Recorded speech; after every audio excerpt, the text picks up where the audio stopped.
Hello everyone, welcome back to the channel Changing Mindset of Learning. Today's topic is types of major crops और agriculture and life in desert.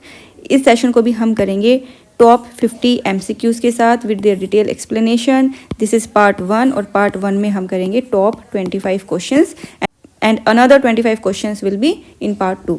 ठीक है, channel अच्छा लग रहा है, content अच्छा लग रहा है, make sure subscribe the channel changing mindset of learning. Plus में टेलीग्राम चैनल भी है जहाँ से आप PDF फ्री में डाउनलोड कर सकते हैं. जो भी वीडियो में कंटेंट है वो सारा कंटेंट आपको विदाउट एनी कॉस्ट PDF उसकी टेलीग्राम चैनल पे मिल जाएगी. तो इट्स बेटर कि आप वहाँ से PDFs को ग्रैब कीजिए और वीडियो बार बार ना देख के आप वहाँ से मल्टीपल टाइम्स PDF से रिवीजन अपना कर सकते हैं. और इसका लिंक आपको मिल जाएगा कि अबाउट सेक्शन में. ठीक है, चलिए स्टार्ट करते हैं आज की video. The first question is shifting agriculture is known as milpa in which country? And the answer is Mexico. ठीक है, मैक्सिको में, अब इसके और भी अदर नेम देख सकते हैं. अगर ये क्वेश्चन में आ सकता है तो अदर नेम्स भी आ सकते हैं.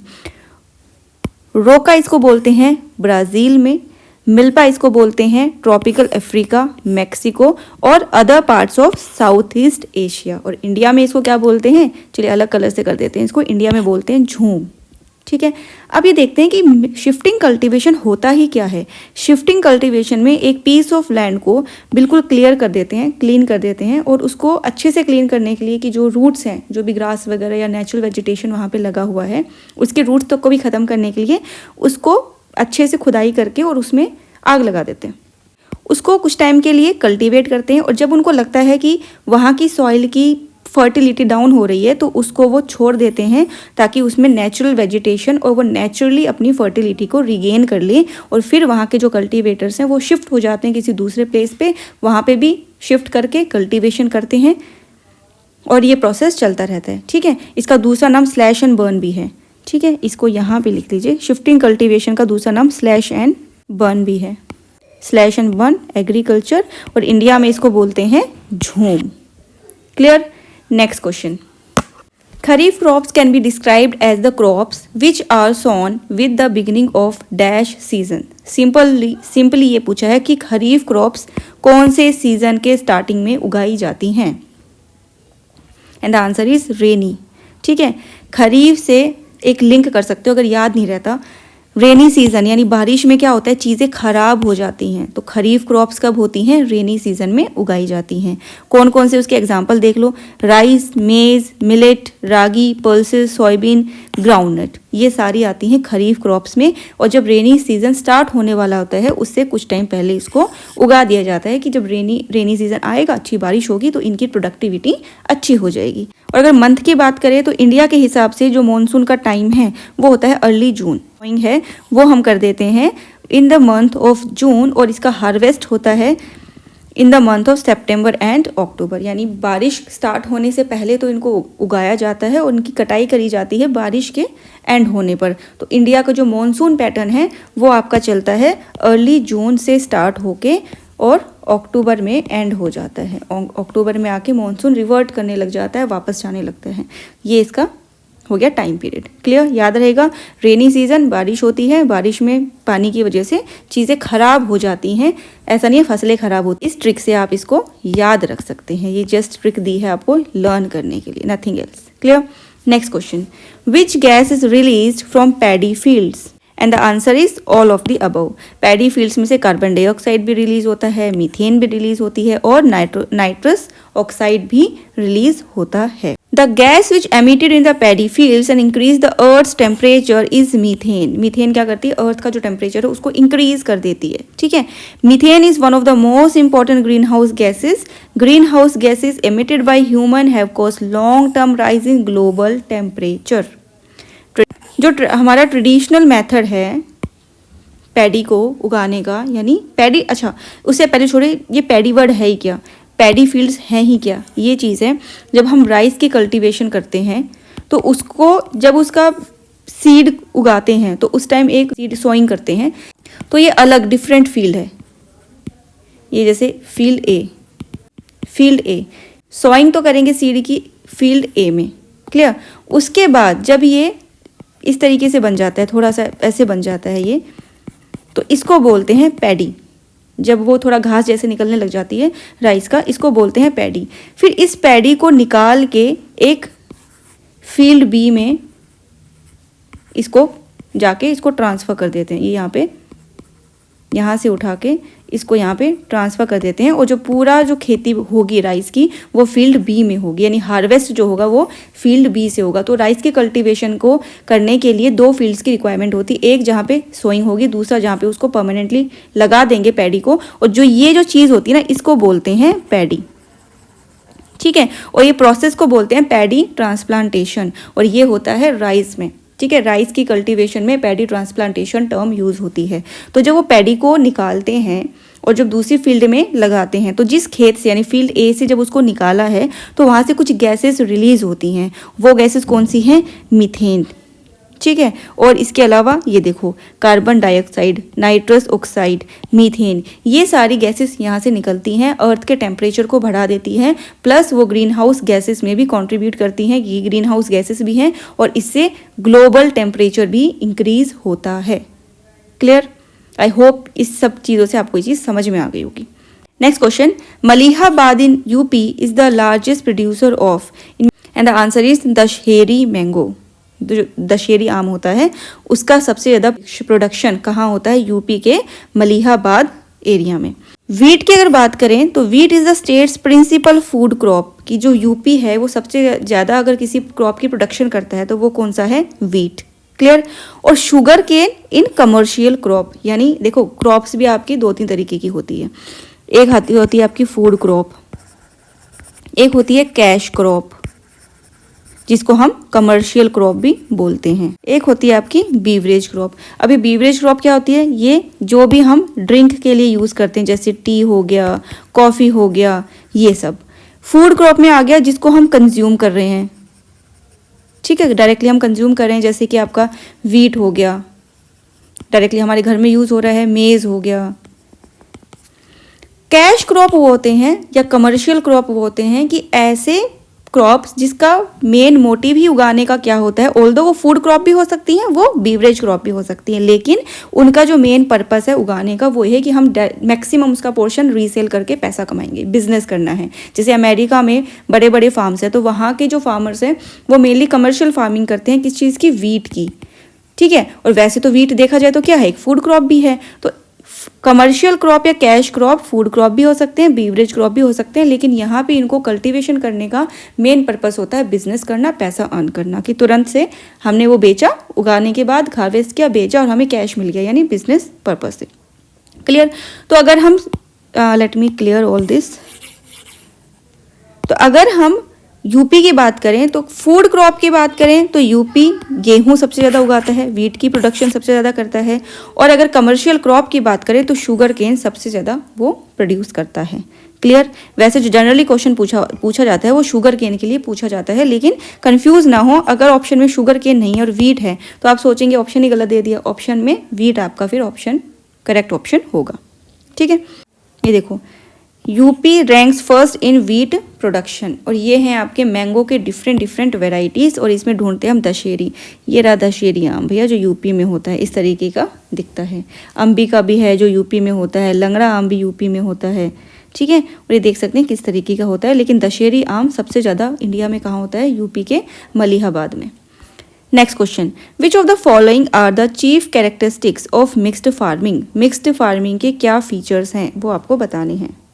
And the answer is rearing of animal and cultivation of crops. Usually ना बच्चे मिक्स फार्मिंग से कंफ्यूज हो जाते हैं, उनको लगता है मिक्स फार्मिंग का मतलब होता है सेम फील्ड पर मल्टीपल फार्मिंग कर रहे हैं, यानी सेम ही फील्ड है, एक खेत है और उसी पे अलग अलग तरीके की क्रॉपिंग कर रहे हैं, अलग अलग तरीके की फसल उगा रहे हैं एक ही खेत में। वो नहीं होता है मिक्स फार्मिंग। मिक्स फार्मिंग का मतलब होता है 2 अलग अलग तरीके की फार्मिंग टेक्निक्स या तरीके, और हम एक ही फील्ड पे कर रहे हैं। जैसे कल्टीवेशन कर रहे हैं, एक जगह पे क्रॉप उगा रहे हैं और क्रॉप के साथ वहीं पे एनिमल्स की रियरिंग कर रहे हैं, यानी वही। Next question, plantation is a dash type of farming. Plantation कौन से टाइप की फार्मिंग में आता है? And the answer is commercial farming, ठीक है। ये मैंने 2 अलग अलग पिक्चर्स यहाँ पे ऐड की हैं। और ये दोनों ही किसकी हैं, प्लांटेशन फार्मिंग की, सॉरी कमर्शियल फार्मिंग की। ये वाली जो आपकी पिक्चर है ये तो कम्प्लीटली है प्लांटेशन फार्मिंग की। प्लांटेशन फार्मिंग में क्या होता है, कोई प्लांट उगाया जाता है, और मेन डिफरेंस जो कमर्शियल फार्मिंग और प्लांटेशन फार्मिंग में होता है ही उसी का ही पार्ट। अब यहाँ पे एक चीज़ समझेंगे, कमर्शियल फार्मिंग भी एग्रीकल्चर का एक टाइप है, प्लांटेशन फार्मिंग भी एग्रीकल्चर का एक टाइप है, लेकिन प्लांटेशन फार्मिंग सब पार्ट है किसका, कमर्शियल फार्मिंग का। क्यों, क्योंकि प्लांटेशन जो कर रहे हैं हम, प्लांटेशन फार्मिंग, उसका मेन पर्पस क्या है, बिजनेस का। अब रबड़ को आप घर में तो यूज़ करोगे नहीं, ठीक है, रबड़ कितना घर में यूज़ कर लोगे, यहाँ से जो ये लिक्विड निकलता है इसको आगे प्रोसेस करके रबड़ इससे क्रिएट होता है, तो वो चीज़ें आप घर में तो कर नहीं सकते, उसके लिए आप इसको फैक्ट्री में भेजना पड़ेगा। तो प्लांटेशन फार्मिंग में हम ऐसी फार्मिंग करते हैं, ऐसी क्रॉप्स को यूज़ करते हैं जिनका मेन पर्पस क्या होता है हमारा, सिर्फ और सिर्फ सेल आउट करना। घर के लिए हम बहुत खुद के सेल्फ कंजप्शन के लिए बहुत कम रखते हैं, मैक्सिमम उसका पोर्शन हम सेल आउट कर देते हैं। ये तो होता है कमर्शियल फार्मिंग। प्लांटेशन फार्मिंग जैसे यहाँ है, यहाँ पे कोई एक XYZ इसमें यहाँ पे कोई क्रॉप उगाई हुई है, और ये बहुत लार्ज फार्म पे उगाई हुई है, ठीक है। कमर्शियल फार्मिंग के और भी बहुत सारे फीचर्स होते हैं, जैसे कि कैपिटल इंटेंसिव फार्मिंग होती है, बहुत ज़्यादा कैपिटल इस पे लगता है, लेबर कम काम करते हैं, क्योंकि इतने बड़ी फील्ड पे कितने लेबर्स लगाओगे। तो यहाँ पे मेनली जो काम है वो लेटेस्ट टेक्नोलॉजी को यूज़ करते हुए करते हैं, और लेटेस्ट मशीन्स को यूज़ करके हार्वेस्टिंग या क्रॉपिंग के टाइम जो भी प्रोसेस होता है उस फार्मिंग में मैक्सिमम काम बड़ी बड़ी मशीनरीज को यूज़ करके किया जाता है। प्लांटेशन फार्मिंग में क्या आ जाएगा, जैसे रबड़ हो गया और आपका टी हो गया, कॉफ़ी, यानी ऐसी क्रॉप। वीट क्यों नहीं लिया, वीट भी तो कमर्शियल फार्मिंग का एक पार्ट है, लेकिन वीट को हम प्लांटेशन फार्मिंग में नहीं लेंगे। क्यों नहीं लेंगे, मेन डिफरेंस समझिए। प्लांटेशन फार्मिंग में वो सारे क्रॉप्स आते हैं जिनको हमने एक बार अगर उगा दिया तो उनसे प्रोडक्शन जो हमें मिलेगा, जो आउटपुट हमें मिलेगा, उसमें कम से कम 2 से 3 साल मिनिमम लगते ही लगते हैं। जैसे टी हो गई, कॉफ़ी हो गई, कॉफ़ी का भी पूरा पेड़ बनता है। टी का जो प्लांट जब हमें आउटपुट देने लगता है, जब एक्चुअल में वहाँ से चाय पत्ती निकलने लगती है, वो ऑलमोस्ट 2 to 3 ईयर्स के बाद आती है, तो जिसमें लंबा टाइम लगता है। ऐसी क्रॉप्स को हमने किस में डाल दिया, प्लांटेशन फार्मिंग की कैटेगरी में। Clear. Next question, which of the following, let me clear it, which of the following is the most cultivated crop in India. India में सबसे ज़्यादा कौन सी क्रॉप उगाई जाती है, and the answer is rice. Rice कौन सी है, खरीफ क्रॉप है। हमने थोड़ी देर पहले पढ़ा था ना, खरीफ क्रॉप कौन सी होती है, जो खराब हो जाती हैं। जो हिंट मैंने आपको दिया था, ट्रिक में क्या था, खराब हो जाती हैं। खराब किसकी वजह से होती है, बारिश के पानी से। यानी खरीफ क्रॉप बारिश स्टार्ट होने से पहले, रेनी सीजन स्टार्ट होने से पहले उगाई जाती हैं, और जब रेनी सीजन ख़त्म होता है उस टाइम ये निकाल दी जाती है, इसका हार्वेस्टिंग हो जाती है। तो इनका टाइम पीरियड होता है जून टू अक्टूबर, कि जून बिगनिंग में इसको लगा दिया जाता है और सितंबर अक्टूबर में इसकी हार्वेस्टिंग कंप्लीट कर ली जाती है। और अगर हम वर्ल्ड की बात करें कि पूरे वर्ल्ड में नंबर 1 प्रोड्यूसर कौन है राइस का, वो है चाइना। यानी फर्स्ट प्रोड्यूसर राइस का, फर्स्ट प्रोड्यूसर तो है चाइना, और सेकेंड हाईएस्ट प्रोड्यूसर कौन है इसका, इंडिया। ठीक है, तो ये 2 फैक्ट्स और हमें मिल गए हैं। Next question, water logging is essential for which crop cultivation, and the answer is rice. ठीक है, राइस में वाटर लॉगिंग बहुत ज़्यादा ज़रूरी होता है, इसके बिना इसकी कल्टिवेशन नहीं हो पाती है। और वाटर लॉगिंग होता क्या है, it refers to the saturation of soil with water. Next question, the farmers cultivating small plots of land using simple tools and more labor in the plains are categorized under which one of the following types of farming? क्या बोल रहा है question में, question ये कह रहा है कि अगर फार्मर, हमें वो टेक्निक पहचाननी कि फार्मिंग का या एग्रीकल्चर का कौन सा टाइप है, इसका एक फीचर दे दिया, मीनिंग दे दिया। ये बोला कि इस टाइप की कल्टीवेशन में या फार्मिंग में क्या होता है कि farmer usually small piece of land पे कल्टीवेशन करता है, सिंपल ट्रेडिशनल टूल्स यूज़ करता है, और लेबर बहुत ज़्यादा यूज़ उस पर करता है। तो ऐसी चीज़ें कौन से टाइप की फार्मिंग में होती हैं, and the answer is intensive subsistence farming. Intensive subsistence farming, इसमें फार्मर एक छोटे से प्लॉट को कल्टीवेट करता है, सिंपल टूल्स यूज़ करता है, लेबर ज़्यादा यूज़ होती है। और फिर ये कहीं इंडिया में सबसे ज़्यादा कौन से टाइप की फार्मिंग होती है, वो होती है इंटेंसिव सब्सिस्टेंस फार्मिंग। ठीक है, इंडिया में पॉपुलेशन ज़्यादा है, लैंड कम है, तो उस छोटे से लैंड से इतना प्रोडक्शन निकालना कि पूरी पॉपुलेशन की डिमांड, फूड की डिमांड फुलफिल हो जाए, तो हर क्रॉप से मैक्सिमम आउटपुट निकालने की कोशिश की जाती है। और इंटेंसिव फार्मिंग हर उस कंट्री में होगी जहाँ पे पॉपुलेशन ज़्यादा है in comparison of agriculture land available in their country. Clear. और सब्सिस्टेंस फार्मिंग का एक और फीचर कि इसमें जो भी क्रॉप उगाई जाती है वो मेनली जो फार्मर होता है या जो उगा रहा है उसी की फैमिली के द्वारा कंज्यूम कर ली जाती है, बेचने का पर्पस नहीं होता, क्योंकि इतना प्रोडक्शन ही नहीं होता। लोगों के पास छोटे छोटे लैंड होते हैं, उतने ही फार्म्स में से इतना ही प्रोडक्शन होता है कि वो एटलीस्ट बस वो अपने फैमिली का गुजारा कर सकें, बेचने का नहीं हो पाता, उनके पास बचता ही नहीं है। Next question, terrace farming is practice in which one of the following area. Terrace farming इनमें से कौन से टाइप के एरियाज में अडॉप्ट की जाती है, प्रैक्टिस करी जाती है? And the answer is hill slopes.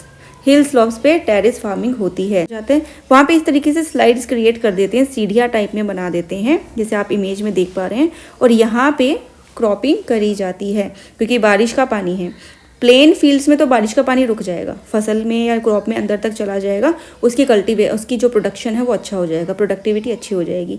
कौन शेप होती है यहाँ पे, अगर बारिश आएगी तो बारिश का पानी तो सारा नीचे बह जाएगा, तो क्रॉपिंग करेंगे कैसे? तो उसके लिए छोटी छोटी सीढ़ियों टाइप का पैटर्न बना देते हैं और वहाँ पे क्रॉपिंग करते हैं कि बारिश का जो पानी आएगा वो इन फील्ड्स में रुक जाएगा, वो इनको होल्ड कर लेंगी, सारा का सारा एकदम से बहेगा नहीं, ठीक है। और यहाँ इस तरीके से क्रॉपिंग करी जाती है। Clear? It is practice of cutting flat areas out of slope of hills and mountains in order to grow crops like कौन कौन सी crops होती हैं? Wheat, tea, coffee, etc. Clear? Next question. The most intensive agriculture is practiced in dash. अभी हमने पढ़ा था intensive agriculture क्या होता है। अभी देखेंगे कि सबसे ज़्यादा इंटेंसिव एग्रीकल्चर कौन सी कंट्री में प्रैक्टिस किया जाता है। And the answer is Indonesia. अब यहाँ पे काफ़ी बच्चों ने इंडिया लगाया होगा कि अभी तो हमने इंडिया पढ़ा था। वहाँ इंडिया में सबसे ज़्यादा जिस टाइप की एग्रीकल्चर हम करते हैं वो है इंटेंसिव फार्मिंग, ठीक है। तो सबसे ज़्यादा वर्ल्ड में इंटेंसिव फार्मिंग कौन सी कंट्री में होती है? इंडोनेशिया में। This is the meaning of intensive farming, देख सकते हैं, वैसे मैंने आपको समझा दिया है। अब इंडिया की अगर बात करें तो इंडिया में इंटेंसिव फार्मिंग कौन कौन से स्टेट में होती है? पैडी और राइस की अगर बात करें तो ये होगा आपका तमिलनाडु, केरला, वेस्ट बंगाल और coastal areas of Andhra Pradesh. उसके अलावा इंटेंसिव फार्मिंग अगर मिलेट्स, मेज और वीट की बात करें तो ये होती है आपकी Haryana, western UP and Punjab. Clear? Next question, which is the chief crop of Sri Lanka in which the country is self sufficient? And the answer is rice. Rice जो है वो श्रीलंका का सेल्फ सफिशिएंट क्रॉप है। राइस इज कल्टिवेटेड ड्यूरिंग महा and याला seasons. महा season start कब होता है? सितंबर, और ख़त्म हो जाता है ये मार्च में। During north east monsoon and Yala season start from May and ends by August. Next question, rice, wheat, vegetable and temperate fruits are cultivated in which part of Haryana? And the answer is north western part.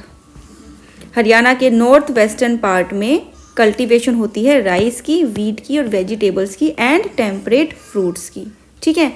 Southern part में क्या होता है? यहाँ पे high quality agriculture होता है, tropical fruits, exotic vegetables और herbal and medicinal plants का। हरियाणा को फूड माइन ऑफ इंडिया भी बोलते हैं। This is also very important. Which state is known as food mine? That is Haryana. Next question, what percentage of population of Haryana is dependent on agriculture?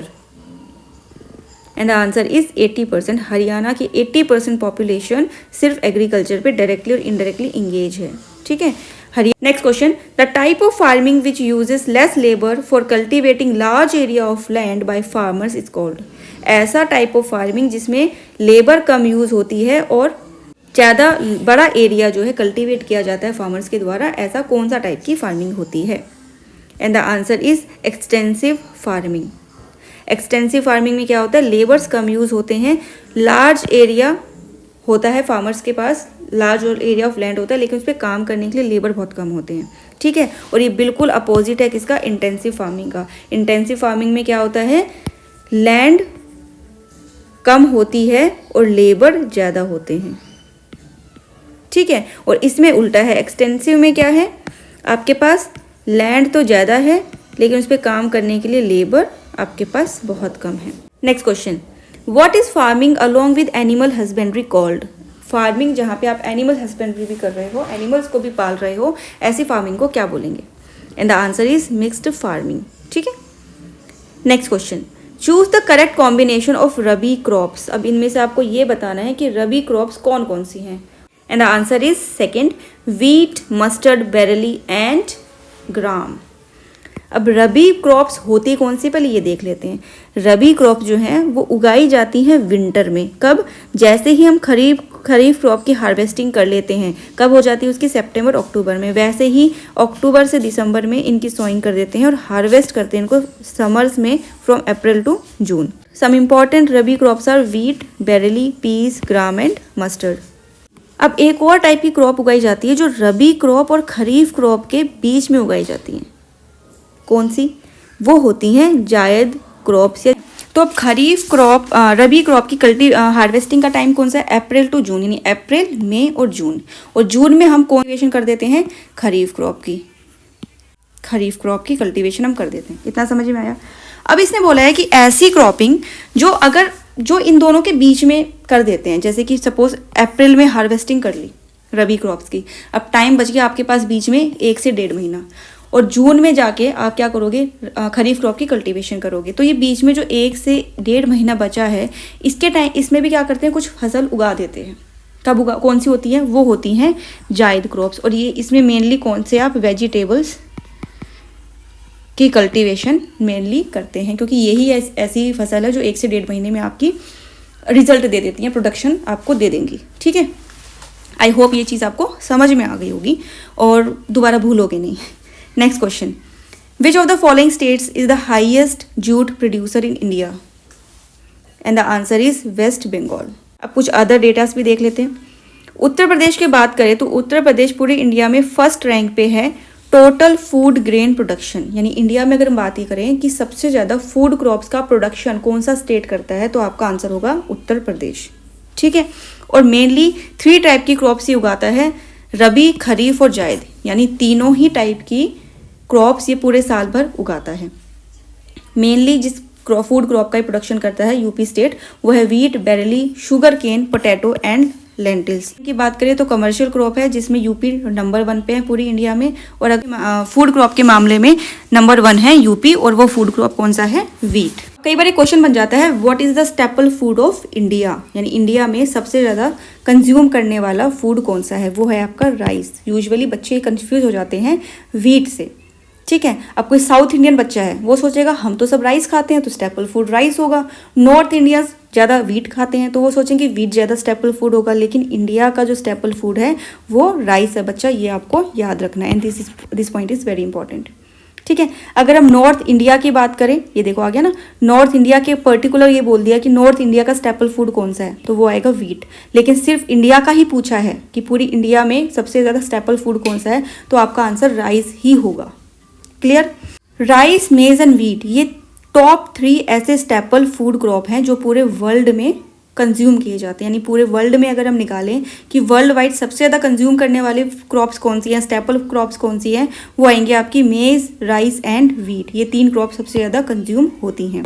और इसमें भी पूरे world की अगर single crop पूछें तो वो है आपका राइस। ठीक है, वर्ल्ड में भी राइस सबसे ज़्यादा कंज्यूम करने वाला क्रॉप है। राइस सबसे ज़्यादा कल्टीवेट होता है इंडिया में। इंडिया का स्टेपल फूड भी यही है, यानी सबसे ज़्यादा कंज्यूम करने वाला क्रॉप भी आपका राइस है, और सबसे ज़्यादा उगाने वाला क्रॉप भी कौन सा है? राइस है। पूरे वर्ल्ड में इंडिया में सबसे ज़्यादा राइस है। वेस्ट बंगाल की बात करें तो West Bengal largest rice producing state है इंडिया का। यूपी सेकेंड लार्जेस्ट प्रोड्यूसर है राइस का इंडिया में। Clear? Next question, Agmark is a guarantee of standard dash, यानी किस चीज़ की गारंटी प्रोवाइड करता है Agmark? And the answer is quality, यानी जिस भी चीज़ पे एगमार्क का स्टैंप लगा हुआ है, मतलब वहाँ उस चीज़ की जो क्वालिटी है उसकी अश्योरिटी है कि क्वालिटी इसकी अच्छी होगी। अब इसके बारे में डिटेल देख लेते हैं जहाँ से आपके क्वेश्चंस बन सकते हैं।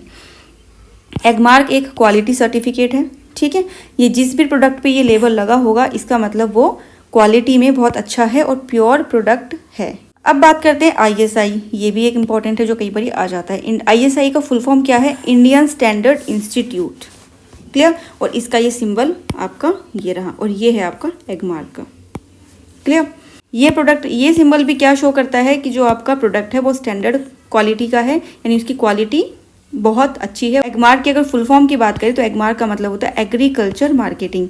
इट मीन्स यहाँ देखें आप, AG का तो मतलब होता है एग्री एग्रीकल्चर और मार्क का मतलब होता है मार्केटिंग। तो एग्रीकल्चर से एग्रीकल्चरल मत समझना ना, एजी मतलब एग्रीकल्चर और मार्क का मतलब मार्केटिंग। ये चीज़ अच्छे से आप देख लेना। ISI की अगर बात करें तो ये मार्क इंडिया में 1950 से हम यूज़ कर रहे हैं। इस मार्क को डेवलप किसने किया था? Bureau of Indian standard, BIS। ठीक है, और ये क्या है? एक नेशनल स्टैंडर्ड बॉडी है इंडिया की। Clear? Next question, what is the average fat content present in buffalo milk? And the answer is 7.2%। Average fat content की बात करें बफेलो मिल्क की तो वो है 7.2%, और काउ मिल्क की बात करें तो वो है इसका almost half 4.4%। Next question, which of the following is the largest producer of cardamom in India? Cardamom सबसे ज़्यादा प्रोड्यूस करने वाला इंडियन स्टेट कौन सा है? And the answer is Kerala. Kerala को स्पाइस सिटी भी बोलते हैं इंडिया का। ठीक है, Kerala is the largest producer of cardamom. Cardamom is known as queen of spices. Spice city of India is Kerala, क्योंकि यहाँ पे सबसे ज़्यादा स्पाइसेस का प्रोडक्शन होता है। और कार्डिमम सबसे, उन स्पाइसेस में कार्डिमन सबसे ज़्यादा है जो यहाँ पे प्रोड्यूस होता है, और कार्डिमन को बोलते हैं क्वींस ऑफ स्पाइस। एक ही लाइन में से आपके 3 क्वेश्चन बन गए। अब हम बात करते हैं केरला की। केरला भी बड़ा इंपॉर्टेंट स्टेट है, उसके बारे में थोड़ा सा देख लेते हैं। नेशनल स्टैटिस्टिकल ऑफिस NSO के सर्वे के अकॉर्डिंग केरला जो स्टेट है वो इंडिया का मोस्ट लिटरेट स्टेट है। ये आप सबको पता होगा, आई नो। अब यहाँ पे कई बार क्वेश्चन अगर थोड़ा सा टफ बनाएंगे तो उसमें ये पूछ लेंगे कि अच्छा ठीक है, ये तो सबको पता है, केरला बहुत टाइम से चलता आ रहा है, काफ़ी सालों से सर्वे में टॉप आ रहा है ये लिटरेसी रेट में। अब ये बताओ कि कितना लिटरेसी रेट है? हाईएस्ट तो है, लेकिन कितना? वो है एट प्रेजेंट जो हमारे पास डेटा अवेलेबल है उसके अकॉर्डिंग 94% पॉपुलेशन केरला की पढ़ी लिखी है, लिटरेट है। उसके बाद आपका Lakshadweep, and then third number पे आपका मिजोरम आएगा, जो कि सबसे ज़्यादा पढ़े लिखे एरियाज हैं इंडिया के। आंध्र प्रदेश, अगर हम हाईएस्ट की बात करिए तो अब लोवेस्ट की भी बात कर लेते हैं। पूरे इंडिया में लोवेस्ट कौन सा है? आंध्र प्रदेश, जिसमें लिटरेसी रेट है 66.4%। अब पूरे वर्ल्ड की अगर बात करें तो वर्ल्ड में जो ये डेटा निकालता है इंडिया में तो कौन निकालता है? नेशनल स्टैटिस्टिकल ऑफिस, एंड निकालता है यूनेस्को। ठीक है, ये अथॉरिटी है जो वर्ल्ड में लिटरेसी रेट निकालती है।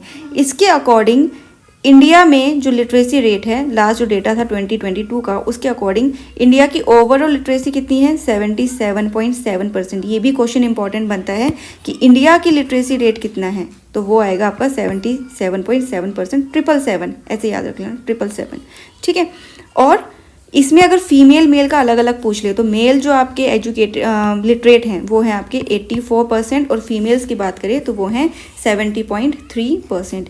ये तीनों डेटा, ये तीनों जो आपके परसेंट हैं, ये आपको डेटा अच्छे से याद होने चाहिए।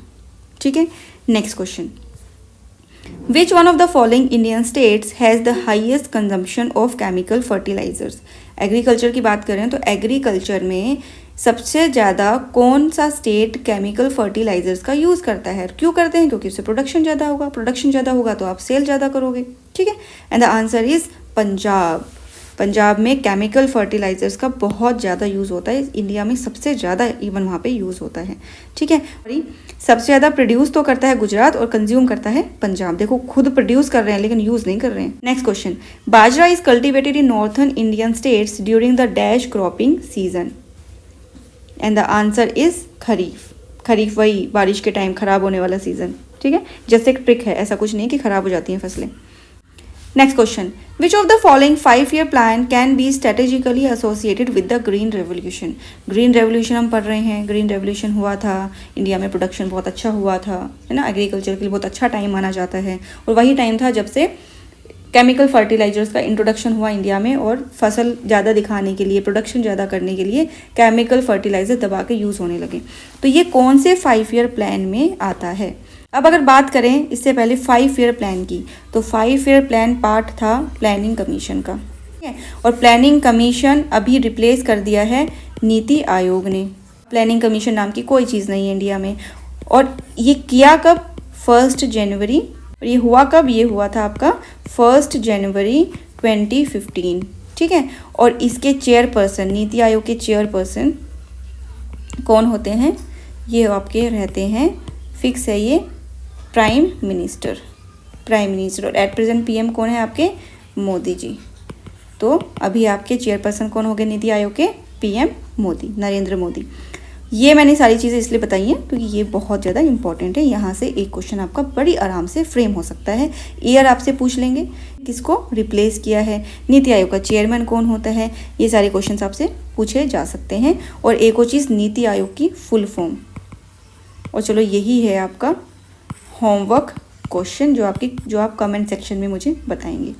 चलिए, the answer is 4th 5 year plan. जो 4th 5 ईयर प्लान था उस टाइम ग्रीन रेवोल्यूशन आया था। देख लेते हैं हम। Green revolution 4th 5 year plan के टाइम आया था। जो आया था किस टाइम पे, जो इसका टाइम पीरियड देखें तो 1969 से 1974। ग्रीन रेवोल्यूशन में बहुत अच्छा बूम लेके आया था। हाई यील्डिंग वेराइटी सीड्स ये लेके आया, यानी बहुत ऐसी सीड्स जिनसे प्रोडक्शन बहुत अच्छा हो रहा है। पेस्टिसाइड्स फर्टिलाइजर्स भी यूज़ करिए। मेन मकसद क्या था कि पर प्लांट से मैक्सिमम प्रोडक्शन हम निकाल सकें, तो उसके लिए सीड्स की क्वालिटी अच्छी चाहिए और फर्टिलाइजर्स अच्छे से यूज़ हुए थे, तभी प्रोडक्शन अच्छा हुआ था। फादर ऑफ ग्रीन रेवोल्यूशन कौन थे आपके, डॉक्टर MS स्वामीनाथन, इंडिया के। और अगर हम बात करें father of green revolution in the world में कौन थे, नॉर्मन बोरलॉग। क्लियर, ये दोनों ही नाम आपके बहुत बहुत इंपॉर्टेंट है, वेरी वेरी वेरी इंपॉर्टेंट। और नॉर्मन बोरलॉग को फादर ऑफ मॉडर्न एग्रीकल्चर भी बोलते हैं और इनको नोबेल पीस प्राइज मिला था 1970 में। ठीक है, ग्रीन रेवोल्यूशन सबसे पहले कौन सी वर्ल्ड में, कौन सी कंट्री में यूज हुआ था या कौन सी कंट्री में आया था, बर्थ प्लेस कौन सा था ग्रीन रेवोल्यूशन का, या बरियल ग्राउंड भी इसको बोलते हैं, वो है आपका मैक्सिको। इस स्लाइड्स के तो सारे ही पॉइंट्स इंपॉर्टेंट बन जाते हैं। ठीक है, चलिए move to the next question. Which of these towns is the centre of cotton trade in Haryana, and the answer is Palwal. Haryana की बात करें तो सबसे ज़्यादा कॉटन प्रोड्यूस होता है पलवल डिस्ट्रिक्ट में। और अगर इंडिया की बात करें तो गुजरात है largest producer of cotton in India, तभी वहाँ पे सबसे ज़्यादा टेक्सटाइल इंडस्ट्रीज भी हैं। और मैनचेस्टर ऑफ इंडिया कौन सा है, अहमदाबाद। क्यों बोलते हैं उसको, क्योंकि वहाँ पे सबसे ज़्यादा टेक्सटाइल इंडस्ट्री है। वर्ल्ड में अगर बात करें तो मैनचेस्टर ऑफ जापान किसको बोलते हैं, ओसाका को। ठीक है, ये सारे आपके सिलेबस में हैं जो भी मैंने बताए हैं आपको, तो ये भी आपको याद होने चाहिए। इनमें से कहीं से भी क्वेश्चन फ्रेम हो सकता है। So thank you very much for watching this video. I hope आपको अच्छी लगी होगी। कंटेंट बहुत खोजबीन करके लाया जाता है आपके लिए कि आपको मैक्सिमम आउटपुट हम दे सकें। अगर वीडियो अच्छी लगी हो तो आप लाइक कर सकते हैं, सब्सक्राइब नहीं किया तो सब्सक्राइब भी कर सकते हैं। ठीक है, और अगर आपके कोई भाई बंधु हैं जो सैनिक एग्ज़ाम या किसी भी कॉम्पिटिटिव एग्ज़ाम की प्रिपरेशन कर रहे हैं तो उनके साथ आप शेयर भी कर सकते हैं। PDF आपको फ्री ऑफ कॉस्ट मिल जाएगी टेलीग्राम चैनल पे। ठीक है, जाइए इंस्टॉल कीजिए प्ले स्टोर से टेलीग्राम चैनल।